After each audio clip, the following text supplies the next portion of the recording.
Guncangan hebat berkekuatan 8,5 skala Richter yang meluluh lantakan dua kota besar Israel, Netanya dan Herzliya pada Rabu pagi waktu setempat, kini mengarah pada dugaan mengejutkan. Ini bukan bencana alam biasa, melainkan efek dari senjata bawah tanah rahasia milik Arab Saudi. Laporan awal dari Badan Geologi Internasional IGSO sempat menyebutkan bahwa gempa berasal dari kedalaman tidak wajar, sekitar 30 km di bawah tanah, dengan pola gelombang tidak lazim dan fluktuasi elektromagnetik ekstrim beberapa detik sebelum kejadian. Data ini langsung menyulut spekulasi bahwa gempa mungkin dipicu oleh intervensi teknologi buatan manusia. Tak lama kemudian, sejumlah sumber intelijen anonim dari blok Arab mengonfirmasi bahwa Arab Saudi diduga telah mengaktifkan senjata elektromagnetik bawah tanah berteknologi tinggi, bagian dari proyek rahasia nasional bernama Al-Zalzalah, atau dalam bahasa Arab berarti gempa dahsyat. Target awalnya disebutkan adalah instalasi militer bawah tanah Israel di pinggiran Netanya, lokasi yang diduga kuat menyimpan sistem kendali drone ofensif dan peluncur rudal darat ke udara buatan AS. Namun, daya guncang senjata ini disebut jauh melampaui ekspektasi teknis dan menyebabkan efek domino yang mengoyak kerak bumi di wilayah urban. Akibatnya, 18.000 orang dilaporkan tewas, termasuk ratusan tentara IDF, dan lebih dari 60.000 warga mengungsi karena kehancuran total infrastruktur di dua kota. Pemerintah Israel belum mengeluarkan pernyataan resmi soal dugaan ini, namun dalam siaran pers mendadak, juru bicara keamanan nasional hanya menyebutkan bahwa kami sedang menghadapi peristiwa multidimensi yang belum pernah terjadi sebelumnya. Multidimensi? Ya, karena Israel biasanya jadi penyebab konflik, kali ini malah jadi korban seismik. Sementara itu, media Saudi menolak memberikan komentar langsung, namun sejumlah artikel opini yang beredar di media lokal mulai menyinggung istilah respons sepadan terhadap agresi intelijen Israel. Dalam rekaman drone setelah gempa, tampak puluhan bangunan runtuh, jalan-jalan menganga, dan bahkan pelabuhan Herzliya terangkat dari dasar laut sejauh hampir 2 meter. Para ahli geoteknik menyebut ini sebagai anomali seismik paling destruktif dalam 50 tahun terakhir, dan itu pun belum termasuk jika faktor teknologi manusia terlibat. Kalau benar ini senjata, berarti Saudi baru saja naik kasta dari eksportir minyak jadi eksportir gempa, ucap salah satu pengamat geopolitik dengan nada getir. Sementara publik dunia terbagi antara percaya dan tidak percaya, beberapa negara seperti Rusia dan Iran sudah menyatakan kekaguman atas apa yang mereka sebut sebagai kemajuan pertahanan strategis dunia Arab. Sedangkan Amerika Serikat sebagai sekutu utama Israel tampak masih memilih diam, sebuah diam yang menurut para analis lebih menyeramkan daripada kecaman mereka. Laporan resmi penyelidikan PBB dan NATO akan mulai dibentuk dalam 48 jam ke depan untuk menelusuri sumber pasti getaran, bukti elektromagnetik, dan kemungkinan penggunaan teknologi destruktif berskala regional. Dunia pertahanan global diguncang setelah informasi bocoran dari sumber-sumber intelijen menyebutkan bahwa Arab Saudi telah selama bertahun-tahun mengembangkan sistem senjata bawah tanah berteknologi elektromagnetik masif dengan nama sandi Proyek Al-Zalzalah. Senjata ini diyakini sebagai pemicu gempa berkekuatan 8,5 SR yang menghancurkan dua kota utama Israel, Netanya dan Herzliya, minggu ini. Data yang dihimpun dari Koalisi Intelijen Eropa menyatakan bahwa proyek Al-Zalzalah mulai dibangun secara rahasia pada tahun 2017, berlokasi di kawasan Tandus Barat Laut Arab Saudi. Dikerjakan oleh unit sains militer elit dan ilmuwan asing bayaran tinggi, proyek ini menelan biaya lebih dari 48 miliar US dollar. Sebagian besar pendanaan berasal dari alokasi pertahanan yang tidak pernah dilaporkan secara terbuka dalam APBN Saudi. Mereka tidak hanya beli tank dan pesawat, mereka beli kerak bumi, ungkap seorang analis NATO yang menolak disebutkan namanya. Al-Zalzalah menggabungkan frekuensi elektromagnetik, induksi gelombang tekanan bawah tanah, serta teknologi pemantulan seismik. Tujuan utamanya adalah untuk menciptakan guncangan geologis buatan yang bisa ditargetkan ke zona musuh dengan akurasi ekstrim tanpa meninggalkan jejak konvensional seperti rudal atau ledakan. Teknologi ini dipercaya bekerja dengan memanipulasi getaran dan tekanan lapisan batuan tertentu, menciptakan reaksi berantai di dalam lempeng bumi. Ketika energi dilepaskan, efeknya menyerupai gempa tektonik alami. Dengan senjata ini mereka bisa menghancurkan kota tanpa mengirim satu peluru pun. Dunia bisa mengira itu gempa alam, padahal sebenarnya tombolnya ada di Riyadh, ujar seorang pakar militer Jerman. Keberadaan proyek Al-Zalzalah awalnya hanya mitos di kalangan komunitas intelijen global. Namun bocoran dokumen dari seorang informan di dalam Kementerian Pertahanan Saudi yang kabarnya kini melarikan diri ke Turki membenarkan eksistensinya, lengkap dengan cetak biru dan laporan pengujian awal. Dalam salah satu dokumen yang diklaim bocor ke media, disebutkan bahwa senjata ini telah diuji coba dalam skala kecil di Gurun Rub Al-Khali, menghasilkan guncangan 3.9 SR tanpa efek lingkungan mencolok.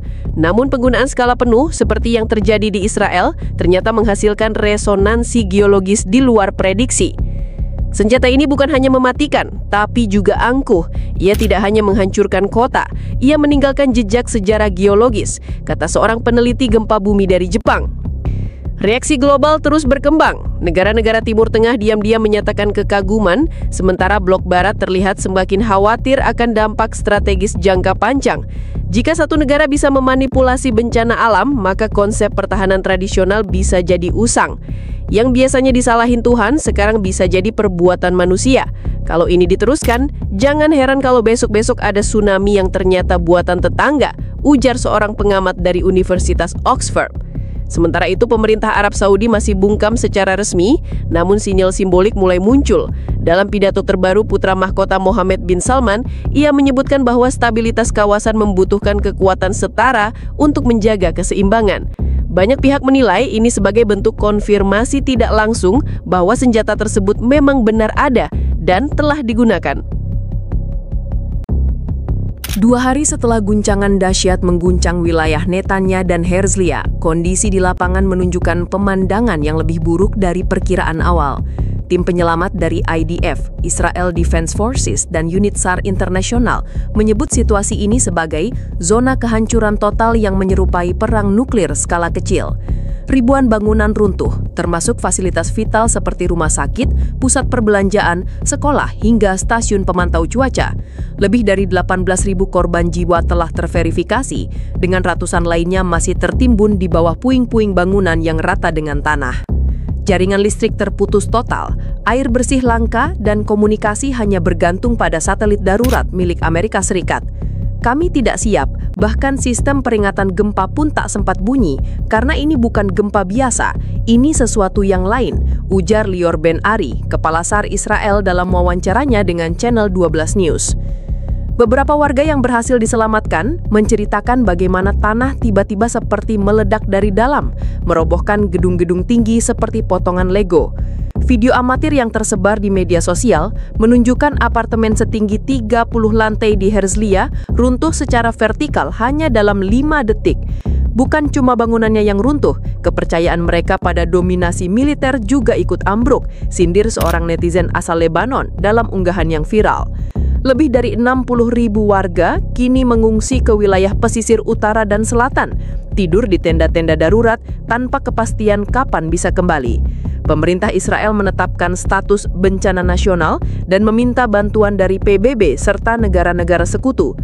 Tim SAR dari Jerman, India, dan Perancis telah dikirimkan, sementara tim medis dari WHO membuka rumah sakit lapangan di luar kota Netanya.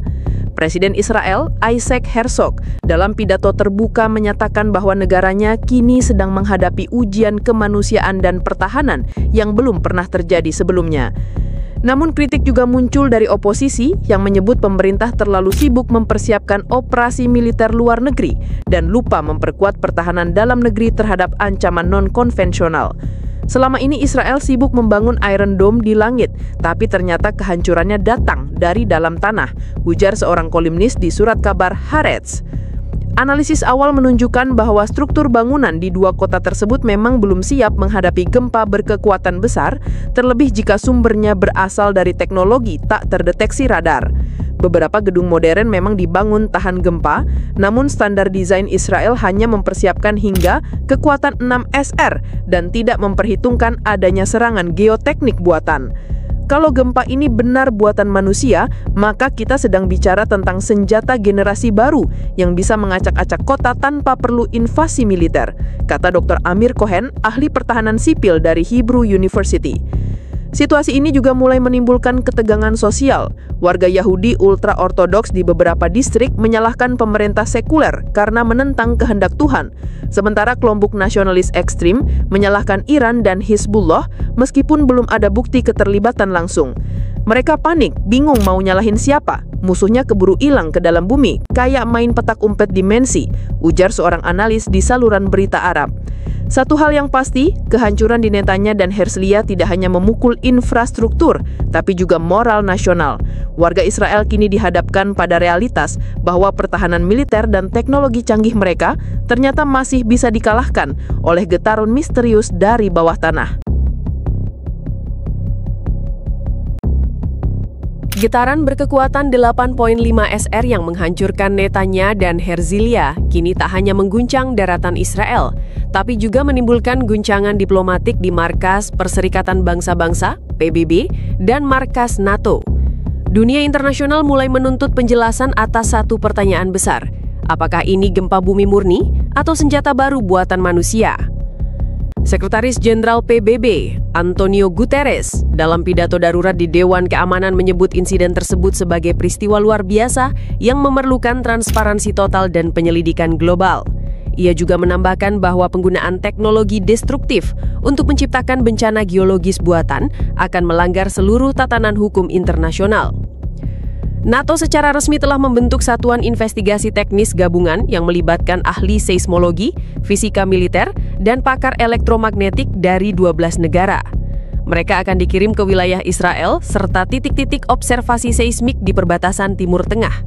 Langkah ini diambil setelah munculnya bukti awal berupa anomali sinyal elektromagnetik kuat yang terekam oleh satelit milik Eropa 37 detik sebelum gempa terjadi. Biasanya sebelum gempa besar, kita mencatat gerakan kerak bumi. Tapi kali ini, justru alat-alat sensor mencatat denyut energi buatan. Ini bukan skenario alam, ini skenario teknologi, ujar seorang peneliti dari Swiss Seismic Institute. Amerika Serikat sebagai sekutu utama Israel dan juga salah satu pelindung Arab Saudi di panggung internasional menghadapi tekanan diplomatik yang besar. Kongres AS terpecah. Sebagian mendesak penyelidikan menyeluruh terhadap Arab Saudi, sementara sebagian lain meminta agar Washington berhati-hati dan tidak tergesa menyalahkan Riyadh. Gedung Putih, lewat juru bicara keamanan nasional John Kirby hanya memberikan pernyataan normatif. Kami tengah menganalisis semua data yang tersedia dan belum ada kesimpulan resmi. Namun di belakang layar, laporan intelijen CIA menyebutkan bahwa Washington telah mengetahui kemungkinan keberadaan proyek Al-Zalzalah sejak 2022. Tapi memilih tidak menindaklanjuti karena relasi strategis dengan Arab Saudi. Bayangkan jika bom atom pertama kali dijatuhkan diam-diam dan disamarkan sebagai angin topan. Itulah skala bahayanya jika senjata macam ini dibiarkan eksis, ucap seorang mantan penasihat pertahanan Inggris kepada BBC. Tak hanya itu, muncul pula suara-suara keras dari negara-negara Global South yang menuduh dunia Barat memiliki standar ganda. Beberapa pemimpin Afrika dan Asia Selatan mempertanyakan mengapa Arab Saudi dibiarkan mengembangkan senjata non-konvensional tanpa pengawasan, sementara negara lain seperti Iran, Korea Utara, bahkan Suriah terus-menerus diawasi dan ditekan. Kalau yang bikin senjata pemusnah massal itu teman Barat, namanya inovasi. Kalau yang bikin musuh Barat, namanya ancaman dunia. Sindir Perdana Menteri Pakistan dalam pidatonya di UNGA. Organisasi Lingkungan Dunia, Earth Justice, juga menyuarakan kekhawatiran. Mereka memperingatkan bahwa eksperimen terhadap kerak bumi dalam bentuk senjata elektromagnetik tidak hanya memicu gempa, tetapi juga bisa menyebabkan instabilitas geologis lintas negara, termasuk memperbesar resiko tsunami atau letusan gunung api di wilayah sensitif seperti Turki, Iran, bahkan Eropa Selatan. Namun hingga kini Arab Saudi tetap menolak semua tuduhan. Dalam konferensi pers singkat di Riyadh, juru bicara Kementerian Pertahanan hanya menyatakan bahwa negara kami tidak bertanggung jawab atas bencana yang terjadi di wilayah lain. Saat ditanya langsung tentang proyek Al-Zalzalah, ia hanya menjawab semua negara berhak mempertahankan diri dengan teknologi masa depan. Lucunya, kalau senjata ini benar ada, itu berarti kita semua sekarang hidup di zaman di mana satu tombol bisa bikin kota tenggelam. Dan bukan karena banjir, tapi karena tetangganya iseng main gelombang bawah tanah, ujar seorang komentator politik dari India. Investigasi gabungan dari PBB dan NATO akan mulai bekerja dalam 72 jam ke depan, dengan mandat penuh untuk menelusuri setiap kemungkinan, termasuk jika itu mengarah pada negara sekutu sendiri.